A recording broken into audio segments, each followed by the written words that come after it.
Bulk drug park పై రాజేపేట ప్రజలను బయట వ్యక్తులు వచ్చి రెచ్చగొట్టారని ఆరోపించారు హోంమంత్రి అనిత. మత్స్యకారులతో దయచేసి రాజకీయాలు చేయొద్దని కోరారు.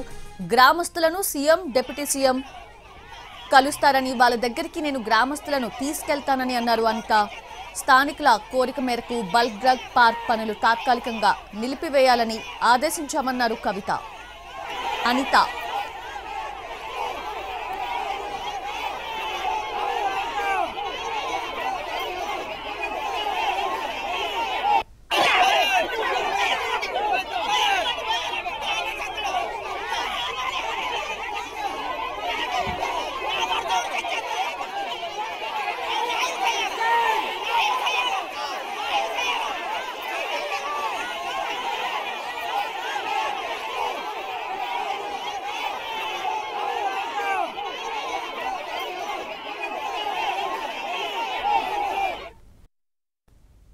నిషేధ సమయంలో 10,000 రూపాయలున్న ఆ 10,000 రూపాయలని 20,000 రూపాయలు చేయడానికి గల కారణం కూడా మీకు చెప్తా.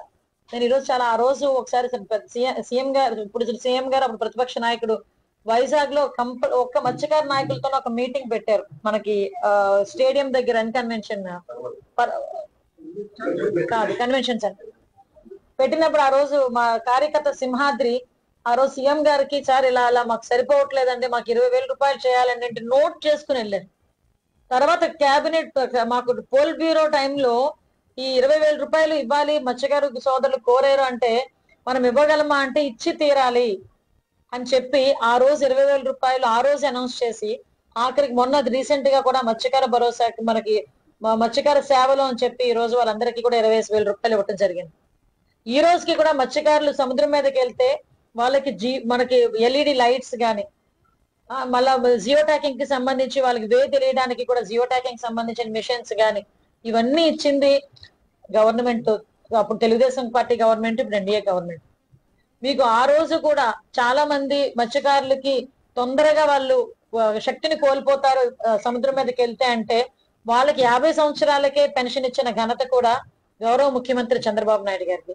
అంటే మేము ఎందుకు ఇవన్నీ చెప్తున్నాం అంటే, ఒక మత్స్యకారుల మీద మాకు గౌరవం ఉంది. మత్స్యకారులు అనేసరికి వాళ్ళకి కంపల్సరిగా మంచి చేయాలని తపనుంది.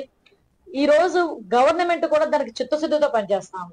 మీకు ఒకటే ఉదాహరణ, మొన్న రీసెంట్ గా మనకి పిఠాపురం మన పవన్ కళ్యాణ్ గారి కాన్స్టిట్యున్సీలో ఉప్పాడ గ్రామస్తులు ఇలాగే రోడ్డు మీదకి వస్తే పవన్ కళ్యాణ్ గారే సాక్షాత్ ఉప ముఖ్యమంత్రి గారు బయటకు వచ్చి, నేను ఒకసారి నాకు కొంచెం ఫీవర్, నేను వచ్చి మాట్లాడతానంటే ఆ రోజు అందరూ కూడా సహకరించారు. ఈ రోజు కూడా రాజేపేట గ్రామస్తుల వరకు అందరూ సహకరిస్తారు. రాజేపేట గ్రామస్తులు చాలా మంచివారు. వాళ్ళని బయట నుంచి వచ్చిన వాళ్ళు కొంతమంది రెచ్చగొట్టే దూరంలో వ్యవహరిస్తున్నారు. నేను అది కూడా మిమ్మల్ని చాలా హంబుల్ గా రిక్వెస్ట్ చేస్తున్నా, వద్దు అలాంటి పనులు. మీ స్వార్థానికో మీ రాజకీయాలు చేయాలంటే చాలా ప్లాట్ఫామ్స్ ఉన్నాయి. అంతేగాని అమాయకులైన రాజీపేట గ్రామస్తులతో అటువంటి రాజకీయాలు చెయ్యొద్దనే నేను చెప్తున్నా. నేను చాలా క్లియర్ గా ఈరోజు కన్విన్స్ చేసుకున్నాను. వాళ్ళు చాలా ఫెరోషియస్ గా ఉన్నారు, చాలా కోపంలో ఉన్నారు.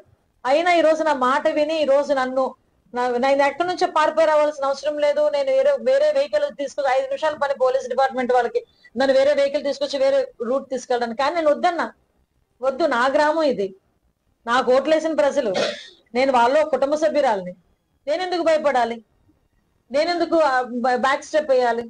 ఒకవేళ మాట అంటే నా తల్లిదండ్రులు మాట అన్నారు అనుకుంటా, పడతా, ప్రాబ్లం ఏమీ లేదు. వాళ్ళ కోపం కొద్దో, వాళ్ళ కడుపు మంట కొద్దో, వాళ్ళు ఏదైనా వాళ్ళ గ్రామం ఏదైనా అవుతాదనో, వాళ్ళ ప్రాణాలు పోతాయనో, వాళ్ళకి కాలుష్యం ఒత్తిడి పెరుగుతాదనో కంపల్సరిగా వాళ్ళు బాధపడడంలో తప్పులేదు. ఆ తప్పులేని సమయంలో నన్ను ఒక మాట మాట్లాడినా నేను పడ్డానికి కూడా సిద్ధంగానే ఉన్నా. అందువల్లే పోలీసులు కూడా సంథింగ్ మా వాళ్ళని కొట్టారు, కొంచెం మా తోపులాట్లో కొట్టారంటే పోలీసుల తరఫున కూడా నేను క్షమాపణ చెప్తున్నానని చెప్పి నేను హోమ్ మినిస్టర్ స్థాయిలో ఉన్నా. ఒక పాయకరావుపేట నియోజకవర్గం ముందు హోమ్ మినిస్టర్ కన్నా ముందు పాయకరావుపేట నియోజకవర్గం ఎమ్మెల్యేని కాబట్టి, వాళ్ళ కుటుంబంలో ఒక సభ్యురాలని కాబట్టి నేను కూడా క్షమాపణ కోరాను. ఒకటి మాత్రం నిజమండి, నేను మత్స్యకారుల విషయంలో ఈ గవర్నమెంట్ ఎప్పుడు కూడా చిత్తశుద్ధితో పనిచేస్తాను. ఈ రోజుకి కూడా నేను వాళ్ళందరినీ కూడా ఒకసారి నేను మళ్ళా మాట్లాడతాను. నాకేమీ భయం లేదు, నాకేమీ అనుమానం లేదు. వాళ్ళు నా మాట అర్థం చేసుకోగలరు. దయచేసి మళ్ళీ కోరుతున్నాను, బయట నుంచి వచ్చిన ప్రజలు వాళ్ళని రెచ్చగొట్టమాకండి.